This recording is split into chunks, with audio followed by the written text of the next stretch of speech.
Hey everyone, we really need to talk about Assetto Corsa EVO. Now this isn't a snap decision. I didn't jump straight on the bandwagon a minute after the update came out. I wanted to give myself some time for testing.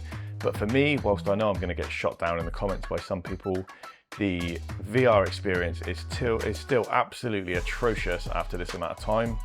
The AI behavior is completely unacceptable, and some of the effects happening in the game visually are just really confusing. And how are we the ones that need to point this out?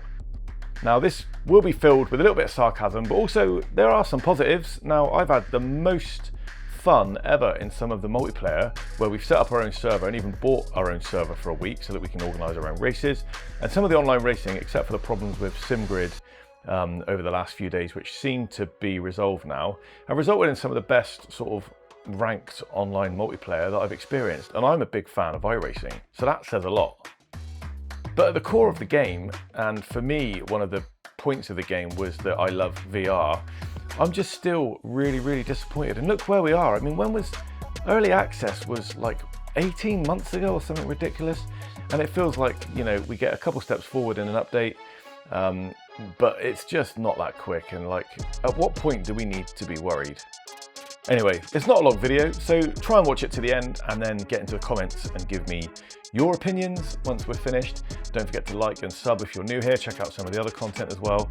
But yeah, let's just get this over and done with. All right, so let's get this out of the way.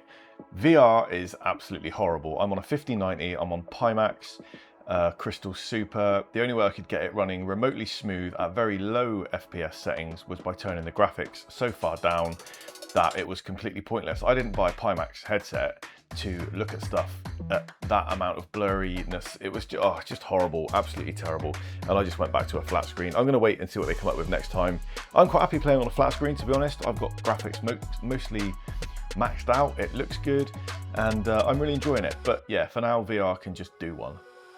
Also, look at some of these really weird things going on. I tried just to sort of see how performance was. I used the new Golf. I went to night and rain at the same time, and I went around Alton Park. Now, I've got a few issues with this. One is, why do cars in front keep throwing Rice Krispies in my face? The other one is like this weird black smoke that looks like it's something out of Lost. If you're as old as me, you'll remember the black smoke in the jungle after the plane crash. Anyway, like, what is that about? So some of the sort of dust effects and stuff don't act very well at night. And then you get this really weird sort of blue smokiness that seems to follow the other cars around. I'm guessing it's rain spray, just isn't the right color at night. Maybe it's just me, let me know what you think. But the Rice Krispie thing started to make me laugh after a while. And don't get me started on the behavior of the AI. I mean, look at the way they're going around some of these corners, and then they just park up for no reason. I mean, what is that about? I parked up a little bit in front and just kept looking in the rearview mirror just to see what they're up to. I mean, like, what is going on? Is this acceptable? It wouldn't matter so much. We can understand it's in early access. But when they tell us that one of their key things they're looking at is improving AI, and then we get this crap, I mean, what is going on? But again, I will say, I didn't buy this really to race against AI. I bought this for online multiplayer. And that, for me, has been absolutely fantastic. The smoke effects, the volumetrics, you know, things like that, the dust and stuff in the daytime are actually pretty good. And at night, they're not that bad. Although, look at this. What is this weird shadowing going on around this Volkswagen? This isn't how lights behave. And then in the rain as well, they've managed to sort of get rain droplets to sort of react, I guess, and sort of refract and reflect some of the brake lights. But that is totally unrealistic. I mean, what is going on with this? It just needs some work, guys. But I know I keep saying it, despite the Rice Krispies in the face, despite the weird shadowing, despite the night and the rain effects on the windscreen looking a bit like, well, I don't even know what they look like. But, you know, even the AI behavior, I can push that to one side because the online multiplayer experience, when it's populated, can be really good. Now, there's loads and loads of positives. Even in the rain, we did some rain around Sebring. That looked really good, as long as it's in the daytime. So it does look good, it can look good. And on a flat screen, I'm pretty impressed. And this game has got a hell of a lot going for it. But, you know, where's the open world gone? They've already ditched the career. Is that the next thing they're gonna say they're gonna ditch? I don't know. But as always, I digress. So what I'm trying to say is there are plenty of positives, and SimGuy does a really good job of the online ranking system. I guess at some point this is going to be integrated into the game, but at the moment you can, you know, after the race you give people either a green tick or a red cross if you want to. There's a limit to how many you can give per race or per time period. But basically that's sort of like a it's like a user, what do you want to call it? It's like the users are in control, the racers are in control of giving people good and bad ratings rather than the game. Now that can come with its own sort of biases, I guess. And you could get friends in a race that team up on, gang up on one guy that's won, and they just give him a load of red crosses just because, he's faster than everybody else. I don't know. Every system can be abused and manipulated, I guess, to a certain extent. But I think it's pretty good. I don't really ever use it myself, but I haven't had any problems. The racing online has been super clean. If you spend your time qualifying and get to the front, I've generally had not a lot of problems. And I've met some good guys and had some good chats, and they've joined our channel and joined our Discord, and they've joined us on our private nights on our private server. So again, if you want to get involved with that and guarantee that you're going to be racing with clean, respectful people, then get on our Discord and join our community. So yeah, just to recap, there are so many really, really positive things that I still hold out a lot of hope for this game. We are sort of taking a punt, aren't we, by getting early access, that they'll deliver on what they've said. Like I say, they've already ditched the career mode, and a lot of people were upset about that because that was one of the things they really were looking forward to them delivering. Will they ditch the open world? Who knows? I'm guessing they're going to keep adding cars, keep adding content.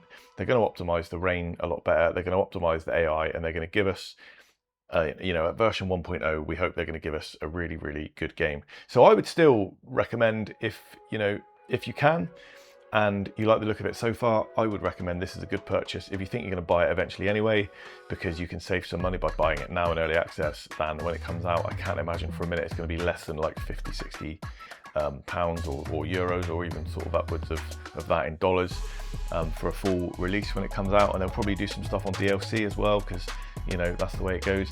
Part of me is sort of fed up with this early access approach to gaming, which sounds really lazy. Pay us now, we'll finish it when we feel like it. We're making no promises.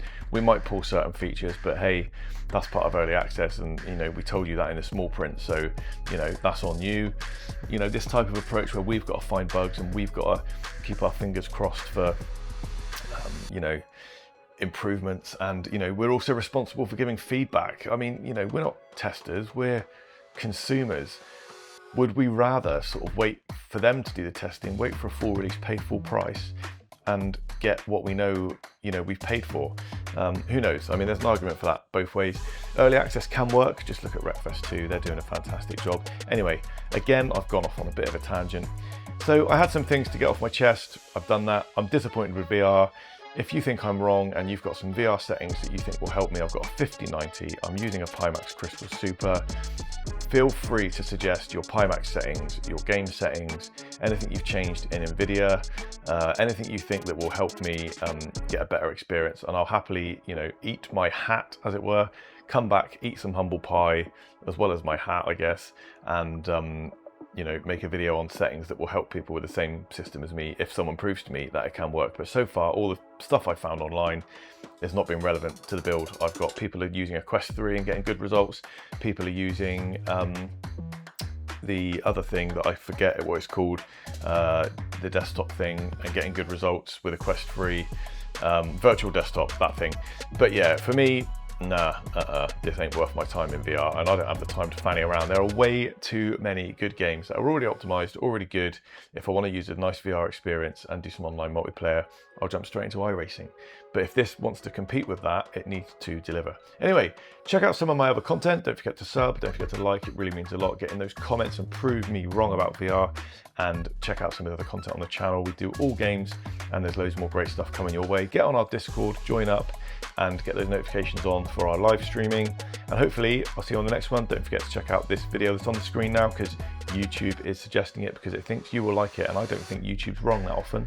I might be wrong myself, but I can't remember the last time YouTube was wrong. I think it was back in the early 2000s. Anyway, have fun. I'll see you on the next one. Peace.